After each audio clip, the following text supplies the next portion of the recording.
خيركم من تعلم القرآن وعلمه۔ تم میں بہترین شخص وہ ہے جو قرآن سیکھے اور سکھائے۔ اعوذ باللہ من الشیطان الرجیم، بسم اللہ الرحمن الرحیم۔ سورۃ النساء کا رکن نمبر 8 جو کہ آیات کے لحاظ سے 51 سے 59 پر مشتمل ہے۔ رکن نمبر 8 ملنے سے پہلے رکن نمبر 7 کے اختتام پر تھوڑی سی نظر ڈالیں کہ اس میں ہم نے پڑھا تھا شرک کے متعلق اللہ پاک فرماتے ہیں اللہ اس بات کو ہرگز پسند نہیں فرماتا کہ اس کے ساتھ کسی کو شریک ٹھہرایا جائے، اور یہ خود ہیں جو اپنی جانوں پہ ظلم کرتے ہیں۔ اور یہ بھی واضح کر دیا گیا کہ اللہ پاک کسی بھی ذات پر، ٹھیک ہے، کھجور کی چھال، کھجور کے اندر جو یعنی جھلی ہوتی ہے نا، اس کے برابر بھی ظلم نہیں کرتا۔ یہ خود ہیں جو اپنے اوپر جو ہے ظلم کرتے ہیں، نہ ظلم کرتے ہیں بلکہ الٹا اللہ کے اوپر جو ہے بہتان باندھتے ہیں، جھوٹ باندھتے ہیں، جس کا اللہ تعالیٰ سے کوئی بھی واسطہ نہ ہو، ٹھیک ہے۔ تو یہ اللہ کے ساتھ طرح طرح کے شریک ٹھہراتے ہیں۔ تو یہاں پہ رکن نمبر 7 مکمل ہوا تھا، اور رکن نمبر 8 کا آغاز کس بات سے ہوتا ہے؟ اچھا، رکن نمبر 8 کا آغاز کیسے ہوتا ہے کہ کعب بن اشرف اور اس کے ساتھ مزید 70 یہودی مشرکین مکہ کے پاس پہنچے اور انہیں حضور پاک صلی اللہ علیہ وسلم کے ساتھ جنگ کرنے پہ آمادہ کیا یہودیوں نے۔ تو اس وقت قریش مکہ جو کہ لوگ تھے، کافر مشرکین تھے، وہ بولے کہ یہ تو ہمیں خطرے کی بات نظر آتی ہے، کیونکہ تم تو یعنی کتابی ہو اور تم یعنی مسلمانوں کے ساتھ زیادہ قریب تر ہو، یہ نہ ہو کہ تم ہمیں جو ہے جنگ پہ آمادہ کر کے خود سائڈ پر ہو جاؤ، تو ہماری اطمینانیت کے لیے، ہمیں یقین دلانے کے لیے ہمارے بتوں کو سجدہ کرو۔ تو ان بد نصیب یہودیوں نے جو ہے سجدہ کر لیا۔ ایسوں کے لیے اللہ پاک کیا فرماتے ہیں، کیا تم نے ان لوگوں کو دیکھا نہیں جنہیں کتاب کا ایک حصہ ملا، وہ بت اور شیطان پر ایمان لاتے ہیں اور کافروں کو کہتے ہیں کہ یہ مشرک مسلمانوں سے زیادہ ہدایت یافتہ ہیں، یعنی ایسے کافروں کو کہتے ہیں زیادہ ہدایت یافتہ ہیں، ٹھیک ہے۔ یہی وہ لوگ ہیں جن پر اللہ کی لعنت ہے، جس پر لعنت یعنی کر دی گئی ہے، تو ہرگز تم ان کے لیے کوئی مددگار نہ پاؤ گے۔ اور اسی طریقے سے جو یہودی تھے، ایک تو بد عمل کرتے، نہ ہی اس پہ یعنی شرمندگی کا ان کو احساس ہوتا، بلکہ مزید جو ہے آگے اتراتے ہوئے کیا کہتے ہیں کہ جو ساری سلطنت ہے، ٹھیک ہے، عرب کی سلطنت ہے، اس کے حقدار ہم ہیں، ٹھیک ہے، اور ہم ہی نبوت کے زیادہ حقدار ہیں کہ ہمارے یعنی قوم میں سے کوئی نبوت کسی کو دی جائے۔ تو جس طرح انہوں نے پیچھے بڑے یعنی مطالبات کیے تھے کہ ایسے ہیں ہم، یعنی لاڈلی قوم ہے، جنت کے مستحق ہیں، حضرت ابراہیم علیہ السلام کے ہم پیروکار ہیں، طرح طرح کے مطالبات کیے۔ تو اللہ پاک فرماتے ہیں کہ ہاں، اگر پہلے اولاً تو ایسی بات نہیں ہے کہ تم عرب کے سلطنت کے مالک ہو، ٹھیک ہے، اگر بالفرض اگر تم ہو بھی، لیکن تمہارا یہ رد عمل ایسا ہے کہ تمہیں اس درجے سے گرا دیتا ہے، اور اس درجے سے گرانے کے سبب سے تم تو ایک تل کے برابر کے بھی حقدار نہیں ہو۔ اور مزید اللہ پاک ان کے اندر ایک یعنی مرض کو بیان کرتے ہوئے کہتے ہیں بلکہ یہی لوگ ہیں اس چیز پر حسد کرتے ہیں جو اللہ نے اپنے فضل سے عطا فرمائی ہے، پس بے شک ہم نے ابراہیم کی اولاد کو کتاب اور حکمت عطا فرمائی اور انہیں بہت بڑی سلطنت دی۔ یعنی ان کے دل میں یہی حسد اور یہی بغض ہے کہ ہمیں کیوں نہیں سلطنت دی گئی، ہماری قوم میں کیوں نہیں نبوت کا معاملہ چلا گیا، کیوں ہماری کتاب توریت کو پیچھے کیا گیا، قرآن کو آگے لایا گیا۔ تو ان کے دلوں میں یہی حسد ہے، یہی بغض ہے، اور اللہ پاک فرماتے ہیں یہ رسول پاک صلی اللہ علیہ وسلم سے اس لیے تو حسد کرتے ہیں، اس لیے سازشیں چلتے ہیں، تبھی تو حضور پاک صلی اللہ علیہ وسلم پر جادو بھی یہودیوں نے کیا تھا۔ بعض ان میں سے ایسے ہیں کچھ ایمان لے آتے ہیں، اور موسٹلی جو ایسے ہیں جو کہ ہیں سرکش ہو جاتے ہیں اور جہنم کے مستحق بن جاتے ہیں۔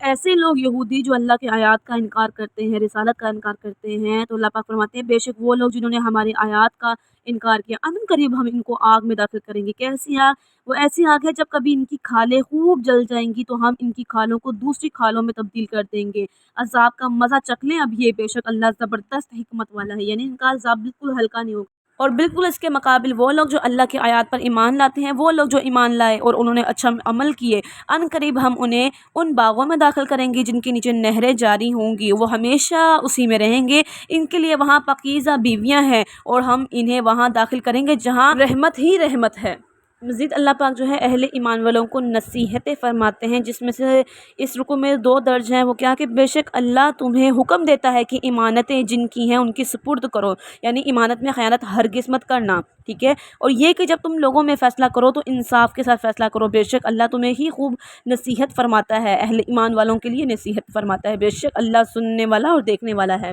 2 نصیحتیں واضح ہیں۔ نمبر 1 کیا ہے؟ امانت میں خیانت کبھی بھی نہیں کرنی، اور یہ منافق کی نشانی ہے، جب اس کے پاس امانت خیانت رکھواؤ گے تو اس میں خیانت کرتا ہے۔ اور جب بھی تم فیصلہ کرو، تمہارے پاس فیصلہ ہے، تمہارے پاس اختیار ہو کہ تم نے فیصلہ کرنا ہے، تو وہ فیصلہ کرنا جو اللہ کے قریب زیادہ تر ہو، جو اللہ کی رضامندی کا سبب بنے۔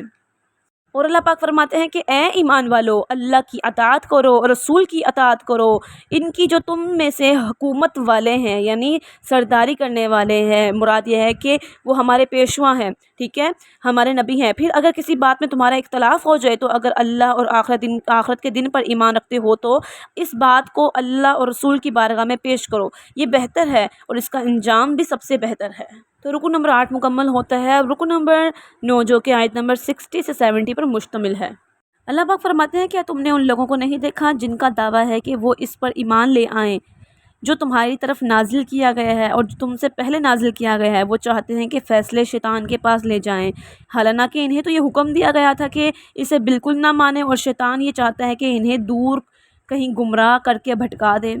اس بات کے متعلق ایک شان نزول ہے کہ بشر نامی کا ایک منافق تھا اور یہودی سے اس کا جھگڑا ہوا، تو یہودی نے کہا چلو ٹھیک ہے، آؤ مصطفیٰ صلی اللہ علیہ وسلم کے پاس اس کا فیصلہ کروا لیتے ہیں۔ اب منافق ڈر گیا، اس کا خیال تھا کہ رسول پاک صلی اللہ علیہ وسلم کے پاس گئے تو وہ تو رعایت نہیں کریں گے، یعنی حق فیصلہ کریں گے، لہٰذا منافق جو ہے وہ ڈر گیا کیونکہ اس کو پتہ تھا وہ غلط ہے اور رسول پاک صلی اللہ علیہ وسلم غلط کو کبھی ٹھیک نہیں کہیں گے۔ تو اب وہ مسلمان کا دعویٰ اس نے کیا تھا، اس کے باوجود وہ یہودی کے پاس چلا گیا، کعب بن اشرف جو کہ وہاں کے فیصلے کرتا تھا، اس کو پتہ تھا وہ رشوت خور ہے، اس کے باوجود بھی جو ہے کعب بن اشرف نے منافق کے حق میں فیصلہ نہ کیا، اس کو غلط ہی ٹھہرایا۔ پھر ان تمام معاملات کے بعد وہ رسول پاک صلی اللہ علیہ وسلم کے پاس گیا منافق، رسول پاک صلی اللہ علیہ وسلم جبکہ صادق تھے، امین تھے، اور وہی فیصلہ دیا ہے یہود کے حق میں،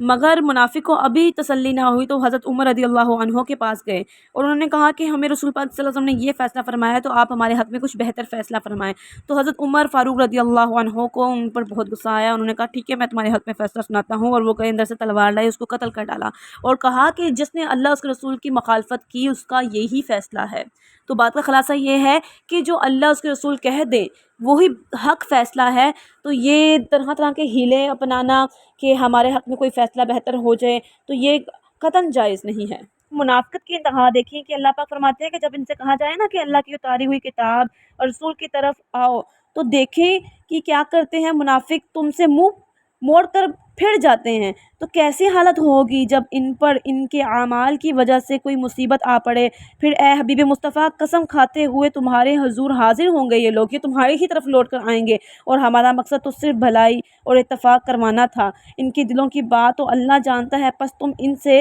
چشم پوشی کرتے رہو اور انہیں سمجھاتے رہو ان کے بارے میں۔ اللہ پاک فرماتے ہیں کہ اے حبیب مصطفیٰ ہم نے تمہیں رسول بنا کر بھیجا مگر اس لیے کہ اللہ کے حکم سے اس کی اطاعت کی جائے، اور یہ سب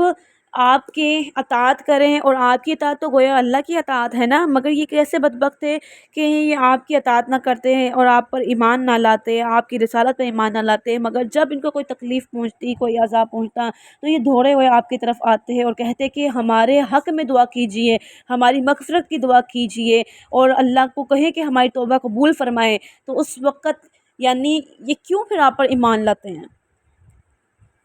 یہ تو کھلی منافقت ہے نا۔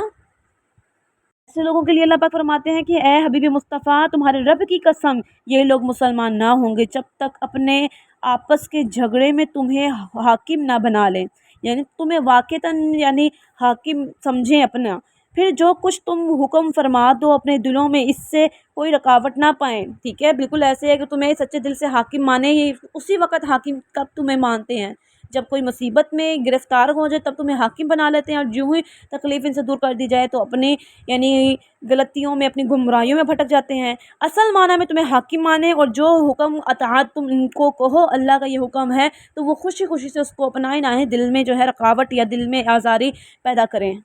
اور اچھی طرح سے دل سے مان لے، اقرار کر لے۔ اور پھر اللہ پاک جو ایمان کا دعویٰ کر لیتا دل سے تو اللہ پاک ایسوں کو آزماتے ہیں، کس طرح کہ اللہ پاک فرماتے ہیں اور اگر ہم ان پر فرض کر دیتے ہیں کہ اپنے آپ کو قتل کر دو یا اپنے گھر بار کو چھوڑ کر نکل جاؤ تو ان میں سے بہت ہی تھوڑے ہیں جو ایسا کرتے ہیں، اگر وہ ہر وہ کام کر لیتے جس کا انہیں نصیحت کی جاتی تو ان کے لیے بہت بہتر اور ثابت قدمی کا ذریعہ ہوتا، اور ایسا ہوتا تو ہم ضرور انہیں اپنے پاس سے بہت بڑا ثواب اور اجر عطا فرماتے اور ہم انہیں سیدھے رستے پہ ضرور ہدایت دیتے ہیں۔ تو جس طریقے سے یعنی یہودیوں پر ہم نے سورۃ البقرہ میں پڑھا تھا کہ انہوں نے بچے کو معبود بنا دیا، تو ان کی سزا کیا تھی کہ وہ تبھی اس گناہ سے بری ہو سکتے تھے جب ان کو قتل کیا جاتا، ٹھیک ہے۔ اور اسی طریقے سے جب ان کو بنی اسرائیل کو کہا تھا کہ مصر کو چھوڑ کے یعنی نکلو یہاں سے، تو ان میں سے بہت سے تھے جو تابع تھے اور بہت سے تھے جو تابع نہیں تھے۔ تو یہی اللہ پاک اس طرح آزماتا بھی اپنے بندوں کو، جو کہتا ہے کہ ہاں ہم اقرار کرتے ہیں اللہ پر، اس کے رسول پر، تو یوں آزمائش دے کر اللہ پاک صرف آزماتے ہیں، دیکھنا چاہتے ہیں کون کس انتہا تک اللہ کے دین کا جو ہے طالب ہے یا اطاعت کرنے والا ہے۔ اور جو اللہ اس کے رسول کی اطاعت کرے گا وہ ان لوگوں کے ساتھ ہوگا جن پر اللہ کا خاص فضل کیا جائے گا، یعنی انبیاء، صادقین، صالحین، اور یہ کتنے ہی اچھے ساتھی ہوں گے۔ اور بے شک یہی اللہ کا فضل ہے، اللہ جاننے والا اور کافی ہے۔